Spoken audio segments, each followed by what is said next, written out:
भगवान विष्णु के कई अद्भुत अवतारों में से एक द्रविड़ अवतार भी महत्वपूर्ण है। ये अवतार विशेष रूप से दक्षिण भारत द्रविड़ क्षेत्र में वेदों और वैदिक ज्ञान के प्रचार के लिए हुआ था।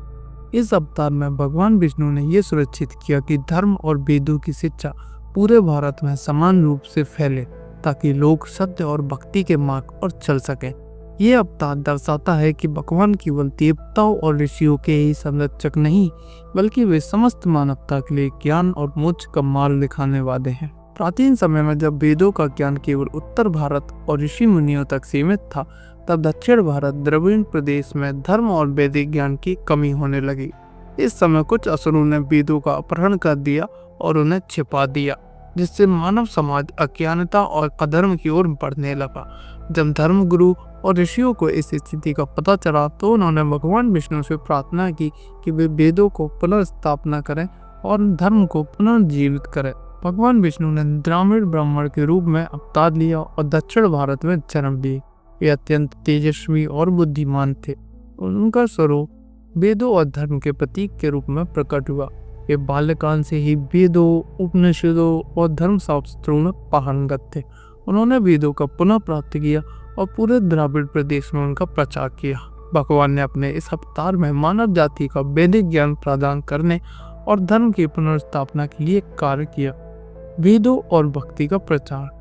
वेदों को असुरों से मुक्त कर उन्हें फिर से ऋषियों और समाज को प्रदान किया।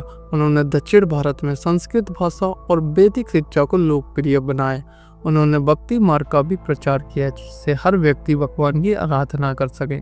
उनके इस अवतार के बाद दक्षिण भारत में अलावर संतों और वैष्णव आचार्यों का उदय हुआ, जिन्होंने भक्ति मार्ग का व्यापक रूप से फैलाया। ये अवतार ये दर्शाता है कि भगवान का ज्ञान केवल एक क्षेत्र तक सीमित नहीं रहना चाहिए, बल्कि पूरे विश्व में फैलाना चाहिए। भगवान ने इस अवतार में भक्ति को भी प्राथमिकता दी, जिससे आम जनमानस में भी भगवान की आराधना कर सके। भगवान विष्णु ने इस अवतार में यह सुनिश्चित किया कि वेदों और संस्कृत का महत्व बना रहे, वे समस्त मानवता के लिए उपयोगी बने। भगवान ने इस अवतार में ये शिक्षा दी कि कोई भी व्यक्ति, चाहे वह किसी भी जाति या पृष्ठभूमि से हो, वह भगवान की भक्ति और ज्ञान प्राप्त कर सकता है। भगवान विष्णु के इस अवतार ने वैदिक धर्म को पुनः जागृत किया। इस अवतार के बाद दक्षिण भारत में भक्ति आंदोलन अत्यधिक प्रभावी हुआ। भगवान विष्णु के इस अवतार का प्रभाव श्रीरंगम और अन्य प्रमुख वैष्णव तीर्थों में देखा जाता है। भगवान विष्णु ने उत्तर और दक्षिण भारत के वैदिक ज्ञान को एकीकृत किया। वेदों और शास्त्रों का ज्ञान सभी मानवों के लिए है, न कि केवल कुछ गिने चुने लोगों के लिए। ये द्रविड़ अवतार का संदेश है। केवल ज्ञान ही नहीं, बल्कि भक्ति भी मोक्ष प्राप्त करने का श्रेष्ठ मार्ग है।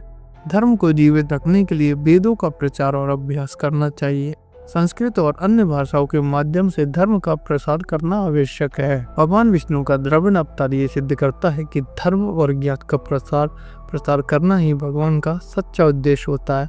इस अवतार में भगवान ने वेदों की रक्षा की, संस्कृत भाषा को लोकप्रिय बनाया और भक्ति मार्गों को सामान्य लोगों के लिए सुलभ बनाया। आज भी दक्षिण भारत के वैष्णव संप्रदाय और संत उनके इस अवतार को अत्यंत पूजनीय मानते हैं।